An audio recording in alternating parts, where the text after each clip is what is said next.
ඒ වගේම තමයි ඩයස්පෝරාවට ඕන විදිහට වත්මන් රජය ක්‍රියාත්මක කිරීම සම්බන්ධව අපි මහත්යේ කනගාටුව ලක් කරනවා.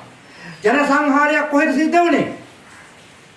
ලංකාවේ ජන සංහාරයක් සිද්ධ වුණේ නැහැ. කොළඹ දිස්ත්‍රික්කයේ වැල්ලවත්ත ප්‍රදේශය තුල මේ දමිළ ජනතාව යම් දේශපාලන පක්ෂයක් හෝ යම් කෙනෙක් යම් හස්තියක් මේගොල්ලන් අවුස්සලා දානවා. මේගොල්ලන් දැන් ATT ත්‍රස්තවාදී මේ ගියා යය සමනුම් කරන්නේ. එතකොට අපේ රටේ සිංහල දමිළ මුස්ලිම් රටේ ජීවත් වෙච්ච ජනතාව ඉතා සමගියෙන් ජීවත් වෙච්ච රටක්.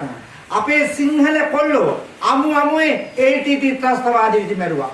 මුන් සම්බන්ධ කොමිසම් පත් කරාද?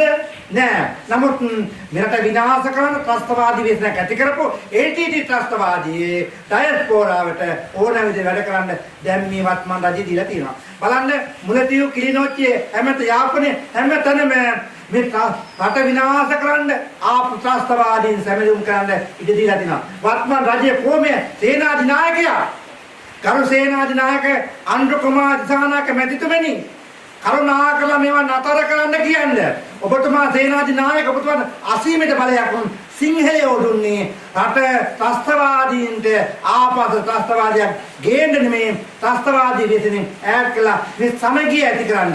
දැන් කොහෙද සමගියක් තියෙන්නේ? දැන් සමගියක් ඇත්තේ ආපසු අසමගියක් ඇති වෙලා තියෙන්නේ. මේ අසමගිය වෙන්නට ඉඩ දෙන්න එපා. දැන් වැල්ලවත්තේ කොටසක් සමරනවා, කිලිනොච්චියේ කොටසක් සමරනවා.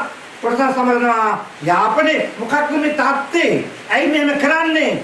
දැන් ATT කාරෝ මරුණා මැරෙන්න නිකන් නෙමෙයි අපේ රට අහිංසක දුප්පත් කොල්ල ටික අමුමේ ගාන යුද හමුදා කොල්ල ටික යුද හමුදා පොලිසිය මුන්ට කතා කරන්න පුළුවන් නම් දැන් ඇවිල්ලා කතා කරයි අපි මැරුවේ මෙහෙමයි කියලා. නමුත් ඒ අහිංසක කොල්ල සිංහල කොල්ල වෙන කිසිම කොමිසමක් නැහැ, කිසිම උත්සවයක් නැහැ. අන්තිමට මේ කොයිවත් විශ්ව ත්‍රස්තවාදී සම්බන්ධ ක්‍රියා කරන ලෝකේ කොහෙද මේ කරේ?